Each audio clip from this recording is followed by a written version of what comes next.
Hi everybody, I'm Brian Kilmeade. You might know me from Fox News Channel's Fox and Friends or from the Brian Kilmeade syndicated radio show. And today we're going to look at the miracle that saved President Andrew Jackson's life.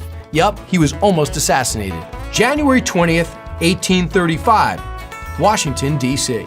President Andrew Jackson walked out of the House chamber of the U.S. Capitol. He'd attended the funeral for South Carolina Representative Warren R. Davis and was chatting with the Secretary of Treasury, Levi Woodbury, and Secretary of Navy, Malin Dickerson, when he noticed a man standing just outside the rotunda. Well, Jackson didn't know this man, but would later learn his name was Richard Lawrence. The unemployed house painter extraordinaire was also likely insane and at times believing he was the King of England, and others trying to kill his sister.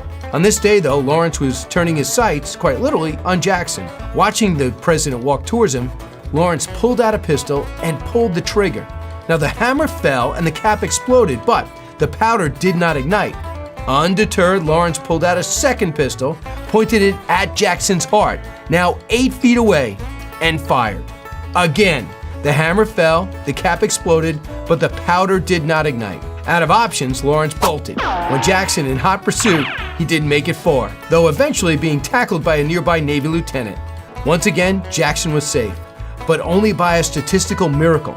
2 pistols, 2 misfires, and neither the result of user error. Both were loaded properly, both handled properly, and both fired soon after when tested by authorities. So, what happened?